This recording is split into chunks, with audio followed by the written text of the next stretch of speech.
Welcome back to CMA Telugu. And ఈరోజు టాపిక్లో మనం మాట్లాడుకునేది ఇండైరెక్ట్ ట్యాక్సేషన్ అనమాట. అండ్ మన మెటీరియల్ వచ్చేసి బోర్డ్ మెటీరియల్ ఫాలో అవుతుంది అనమాట. వెబ్సైట్లో పీడిఎఫ్ ఫామ్లో దొరుకుతుంది, చెక్ చేసుకోండి. అండ్ దీనికి వచ్చేసేసి ఇండైరెక్ట్ ట్యాక్స్లో ఏ టాపిక్స్ కవర్ అయి ఉంటాయి అంటే 2 టాపిక్స్ కవర్ అయి ఉంటాయి అనమాట. సిలబస్ స్ట్రక్చర్లో 2 టాపిక్స్ ఇచ్చారు. ఏలో వచ్చేసేసి ఇండైరెక్ట్ ట్యాక్స్ అంటే ఓన్లీ జిఎస్టీ గురించి ఉంటుందన్నమాట. అండ్ బీలో వచ్చేసి కస్టమ్స్ లా అనమాట, అది 20% ఉంటుంది. కస్టమ్స్ లా 20% ఉంటుంది. అండ్ ఇండైరెక్ట్ ట్యాక్స్ అంటే జిఎస్టీ గురించి 80% ఉంటుంది. అండ్ కస్టమ్స్ లా గురించి ఆర్ కస్టమ్స్ యాక్ట్ గురించి ఒక 20% ఉంటుంది అనమాట. సో అంటే జిఎస్టీకి సంబంధించి మనకి 80 మార్క్స్కి అలాట్ అయి ఉంటుంది. అండ్ కస్టమ్స్ లా గురించి మనకి ఒక 20 మార్క్స్ ఉంటుంది అనమాట. టోటల్ 100 మార్క్స్ అనమాట. జిఎస్టీ 80, కస్టమ్స్ 20, టోటల్ 100 మార్క్స్కి ఉంటుంది అనమాట. సో సెక్షన్ ఏలో మనకి ఇండైరెక్ట్ ట్యాక్స్ గురించి, ఇండైరెక్ట్ ట్యాక్స్ జిఎస్టీ గురించి ఏ టాపిక్స్ కవర్ అయి ఉన్నాయి అనేది చూద్దాం. సో జిఎస్టీ అంటే ఏంటంటే goods and service tax. So goods and service tax acts and రూల్స్లో ఏమేమి ఉంటుందంటే ఫస్ట్ టాపిక్ వచ్చేసి ఇంట్రడక్షన్ ఉంటుంది. అంటే జిఎస్టీ ఏంటి, అసలు జిఎస్టీ ఎలా పుట్టింది, ఎలా వచ్చింది, ఏ ఇయర్లో ఎస్టాబ్లిష్ చేశారు, ఇవన్నీ కూడా ఇంట్రడక్షన్లో వస్తాయి. అండ్ జిఎస్టీని ఎలా లెవీ చేస్తారు అండ్ ఎలా ట్యాక్సిబుల్ చేస్తారు, అండ్ జిఎస్టీ యొక్క ట్యాక్స్ని ఎలా కలెక్ట్ చేస్తారు అనేది సెకండ్ టాపిక్లో ఉంటుందన్నమాట. Levy and collection of tax. So జిఎస్టీని ఎలా క్యాలిక్యులేట్ చేస్తారు, ఎలా లెవీ చేస్తారు, అండ్ ఎలా ట్యాక్సిబుల్ అవుతుంది, అండ్ దాని వాల్యూ ఎంత, వచ్చిన వాల్యూని ఎలా కలెక్ట్ చేస్తారు, కలెక్షన్ ఆఫ్ ట్యాక్స్. సో ఇక్కడ సెకండ్ చాప్టర్లో ఏం చెప్తున్నారంటే levy and collection of tax అనమాట. అండ్ నెక్స్ట్ థర్డ్ది time, value and place of study. So GST ఏ టైంలో మనం లెవీ చేయాలి అండ్ ఎంత వాల్యూకి లెవీ చేయాలి అండ్ ఏ ప్లేస్లో దాన్ని సప్లై లాగా ట్రీట్ చేసి ఎలా ట్యాక్సిబుల్ చేయాలి, ఎలా లెవీ చేయాలి అనేది ఈ థర్డ్ చాప్టర్లో వస్తుందన్నమాట. అండ్ ఇన్ డీటెయిల్గా మనం థర్డ్ చాప్టర్లో డిస్కస్ చేస్తాం.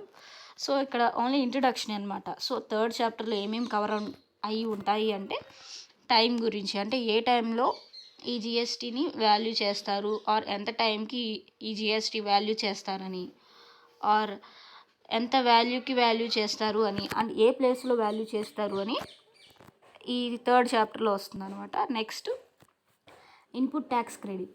సో ఇన్పుట్ ట్యాక్స్ క్రెడిట్ అంటే మనకి డైరెక్ట్ ట్యాక్స్లో కూడా వస్తుంది అనమాట.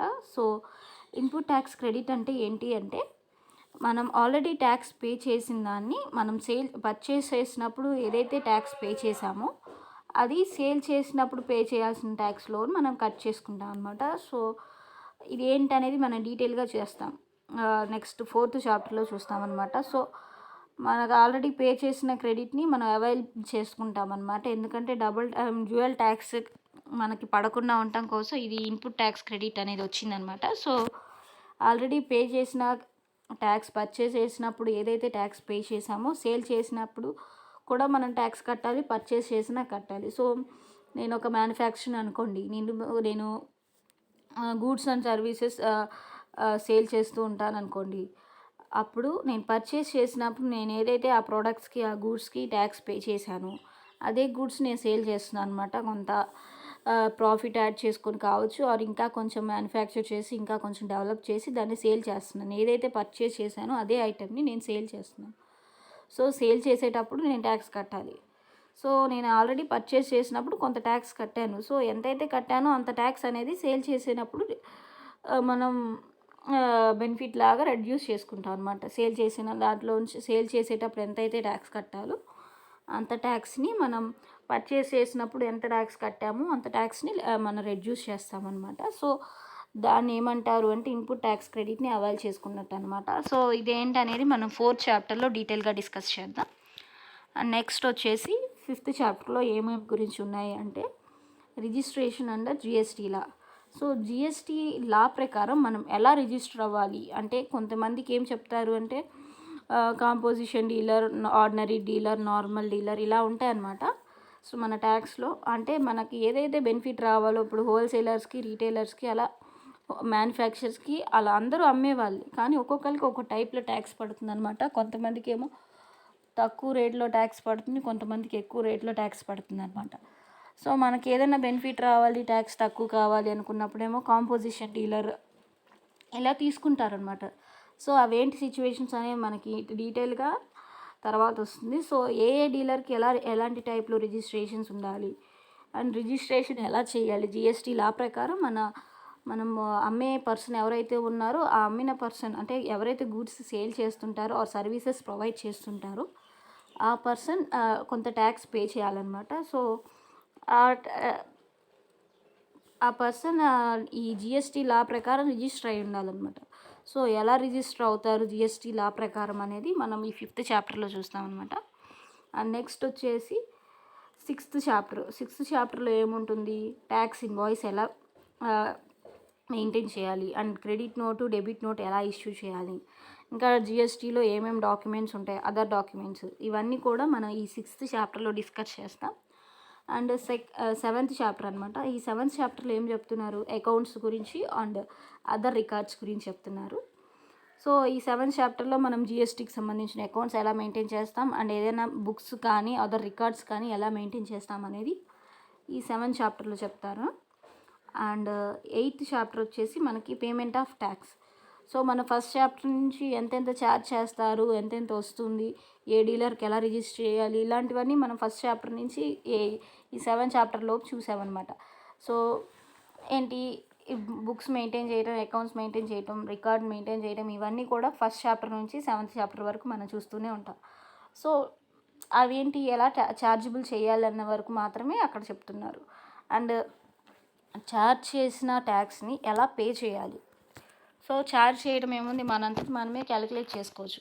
అలా కాకుండా పేమెంట్ ఆఫ్ ట్యాక్స్ అనేది ఎలా చేయాలనేది మనకి 8th చాప్టర్లో ఉంటుందన్నమాట. సో జిఎస్టీకి సంబంధించిన ట్యాక్స్ అనేది మనం ఎలా పే చేయాలనేది 8th చాప్టర్లో చెప్తారు. అండ్ నెక్స్ట్ ఈ 9th చాప్టర్లో ఏం చెప్తున్నారంటే tax deducted at source and tax collected at source under GST. And GST ప్రకారం ట్యాక్స్ డిడక్టెడ్ ఎట్ సోర్స్ కానీ and tax collected at source కానీ అంటే ఏంటి, ట్యాక్స్ ఎలా డిడక్ట్ చేస్తారు అండ్ ట్యాక్స్ ఎలా కలెక్ట్ చేస్తారు అనేవి మనం ఈ 9th చాప్టర్లో చూస్తామన్నమాట. అండ్ 10th చాప్టర్ వచ్చేసేసి మనకి రిటర్న్స్ అనమాట. అండ్ ఎవరైతే డీలర్ ఉన్నారో, ఎవరైతే రిజిస్టర్ అయి ఉంటారో ఆ రిజిస్టర్డ్ డీలర్ ఈ ట్యాక్స్ రిటర్న్స్ ఎలా మెయింటైన్ చేస్తారనేది మనకు 10th చాప్టర్లో వస్తుందన్నమాట. నెక్స్ట్ వచ్చేసి 11th చాప్టర్ అనమాట. 11th చాప్టర్లో ఏముంటుంది అంటే matching concept under GST. So matching concept అంటే ఏంటి అనేది అండ్ జిఎస్టీ ప్రకారం మ్యాచింగ్ కాన్సెప్ట్ ఏంటి అనేది మనం ఈ 11th చాప్టర్లో చూస్తామన్నమాట. అండ్ నెక్స్ట్ 12th చాప్టర్ వచ్చేసి జిఎస్టీని ఎలా ఆడిట్ చేస్తారు అంటే మనకి ఇయర్లీ ఆడిటర్స్ ఉంటారు కదా, స్టాట్యుటరీ ఆడిట్ అవ్వచ్చు ఆర్ మామూలుగా ఏదైనా సరే ఆడిట్ అవ్వచ్చు, కంపెనీ ఆడిట్ అవ్వచ్చు, ఏదైనా సరే జిఎస్టీ ప్రకారం ఆడిట్ ఎలా చేస్తారు, జిఎస్టీని ఎలా ఆడిట్ చేస్తారు కంపెనీస్లో కానీ ఆర్గనైజేషన్స్లో కానీ, అండ్ ఎలాంటి ప్రొఫెషనల్స్ వచ్చి క్యాలిక్యులేట్ చేస్తారు, ఎలా ఆడిట్ చేస్తారు, అవనేవి 12th చాప్టర్లో వస్తాయన్నమాట. అండ్ 13th చాప్టర్లో వచ్చేసి e way bills under GST. So జిఎస్టీకి సంబంధించి ఈవే బిల్స్ ఎలా ఉంటాయి అంటే మనం ఎలక్ట్రానిక్ పరంగా అంటే డైరెక్ట్ కంప్యూటరైజ్డ్ ఆ బిల్స్ అనేవి డైరెక్ట్గా మనం మాన్యువల్గా కాకుండా సిస్టంలో చేస్తాం అనమాట. ఈవే బిల్స్ అండర్ జిఎస్టీలో ఈవే బిల్స్ ఎలా తయారు చేస్తామని చెప్పి ఈ 13th చాప్టర్లో ఉంటాయన్నమాట. సో టోటల్గా మనకి ఎన్ని చాప్టర్స్ ఉన్నాయంటే 13 చాప్టర్స్ ఉన్నాయన్నమాట ఈ జిఎస్టీలో. అంటే జిఎస్టీ వచ్చేసి మనకి సెక్షన్ ఏలో అనమాట. సో టోటల్గా ఈ మెటీరియల్ ఏదైతే ఉందో ఇండైరెక్ట్ ట్యాక్స్ మెటీరియల్ జిఎస్టీకి సంబంధించిన పోర్షన్ అనేది 80% ఉంది. సో దాంట్లో 80%లో మనకి ఇంట్రడక్షన్ టాపిక్ కవర్ అయింది. అండ్ లివీ ఎలా చేస్తాము, కలెక్షన్ ఎలా చేస్తాము, ట్యాక్స్ అనేది 2nd chapter. And 3rd chapter వచ్చేసి టైం గురించి, వాల్యూ గురించి, ప్లేస్ గురించి చెప్తుంది. అండ్ 4th చాప్టర్ వచ్చేసి ఇన్పుట్ ట్యాక్స్ క్రెడిట్ ఎలా వస్తుంది అండ్ ఎలా పే చేస్తాం, ఎలా కలెక్ట్ చేస్తాం అనేది 4th చాప్టర్లో చెప్తున్నారు. అండ్ 5th చాప్టర్లో ఏం చెప్తున్నారంటే జిఎస్టీ లా ప్రకారం రిజిస్ట్రేషన్ ఎలా చేస్తారని చెప్తున్నారు. అండ్ 6th చాప్టర్లో ట్యాక్స్ ఇన్వాయిస్ ఎలా మెయింటైన్ చేస్తారు and debit note, credit note ఎలా ఇష్యూ చేస్తారు అండ్ ఏవైతే అదర్ డాక్యుమెంట్స్ ఉన్నాయో జిఎస్టీలో వాటి గురించి చెప్తుంది 6th చాప్టర్. అండ్ 7th చాప్టర్లో ఏం చెప్తుందంటే అకౌంట్స్ గురించి చెప్తుంది, జిఎస్టీకి సంబంధించిన అకౌంట్స్ కానీ అదర్ రికార్డ్స్ గురించి చెప్తుంది. అండ్ 8th చాప్టర్ ఎలా ట్యాక్స్ పే చేయాలి, పేమెంట్ ఆఫ్ ట్యాక్స్ గురించి చెప్తుంది.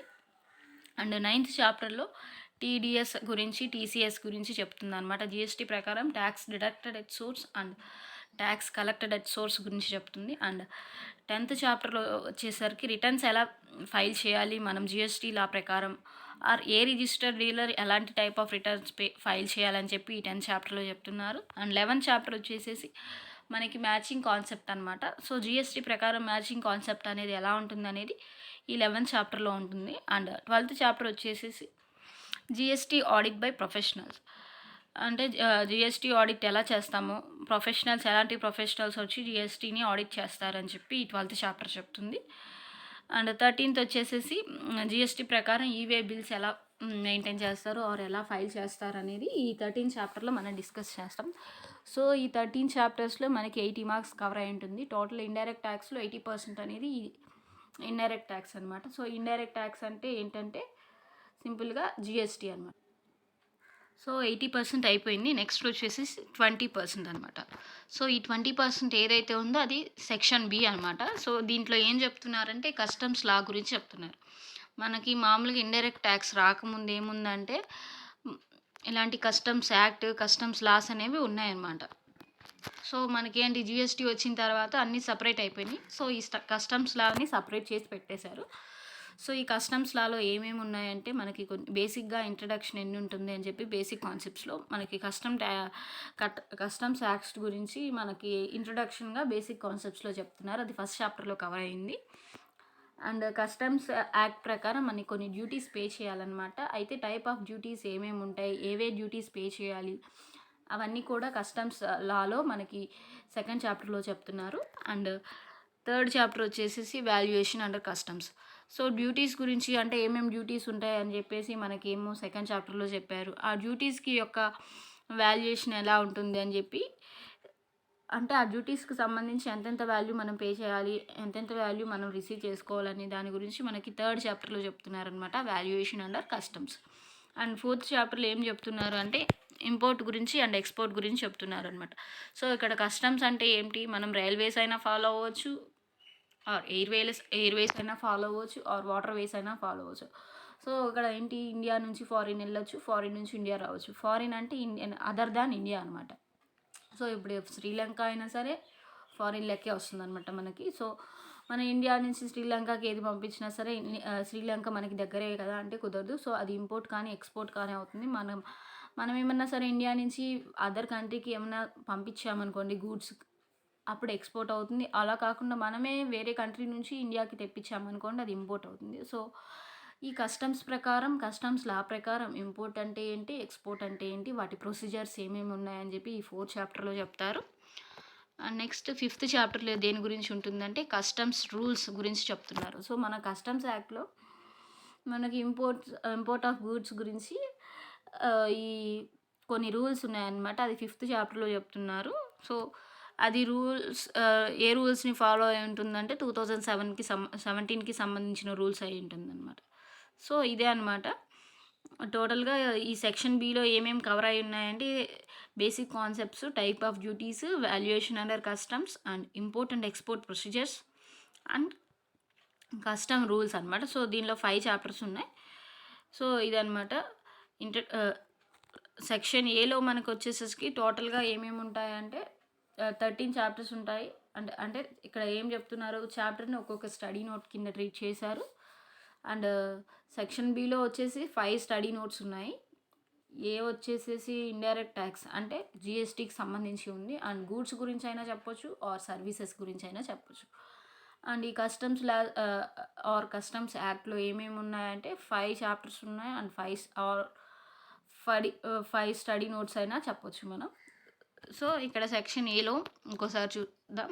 ఏ స్టడీ నోట్ ఉందంటే స్టడీ నోట్ 1లో ఇంట్రడక్షన్ గురించి చెప్పారు. అండ్ స్టడీ నోట్ 2లో లివే గురించి అండ్ కలెక్షన్ ఎలా ట్యాక్స్ కలెక్ట్ చేస్తారని చెప్పారు. అండ్ స్టడీ నోట్ 3లో వచ్చేసి టైం గురించి, వాల్యూ గురించి, ప్లేస్ ఆఫ్ సప్లై గురించి చెప్తున్నారు. అండ్ స్టడీ నోట్ 4లో ఇన్పుట్ ట్యాక్స్ క్రెడిట్ గురించి చెప్పారు. అండ్ వాటిలో ఏమేమి టాపిక్స్ ఉన్నాయనేది ఇక్కడ కింద ఉన్నాయి. అండ్ స్టడీ నోట్ 5లో రిజిస్ట్రేషన్ ఎలా చేస్తారు అనేది చెప్తున్నారు అనమాట జిఎస్టీ ప్రకారం. స్టడీ నోట్ 6లో ట్యాక్స్ ఇన్వాయిస్ ఎలా మెయింటైన్ చేస్తారు అనేది దాని గురించి, క్రెడిట్ నోట్ గురించి, డెబిట్ నోట్ గురించి చెప్పారు. అండ్ స్టడీ నోట్ 7లో books of accounts and records ఎలా మెయింటైన్ చేస్తారని చెప్తున్నారు. అండ్ స్టడీ నోట్ 8లో ట్యాక్స్ ఎలా పేమెంట్ చేస్తారని చెప్తున్నారు. అండ్ స్టడీ నోట్ 9లో టీసీఎస్ గురించి, టీడీఎస్ గురించి, జీఎస్టీలో ఎలా ఉంటుందని చెప్తున్నారు. అండ్ స్టడీ నోట్ 10లో రిటర్న్స్ ఎలా మెయింటైన్ చేస్తారు జీఎస్టీ ప్రకారం అని చెప్తున్నారు. అండ్ స్టడీ నోట్ 11లో మ్యాచింగ్ కాన్సెప్ట్ అంటే ఏంటి జీఎస్టీ ప్రకారం అని చెప్తున్నారు. అండ్ స్టడీ నోట్ 12లో ఆడిట్ గురించి చెప్తున్నారు అన్నమాట. జీఎస్టీ ప్రకారం మనం ఆడిటింగ్ ఎలా చేయాలి అని చెప్తున్నారు.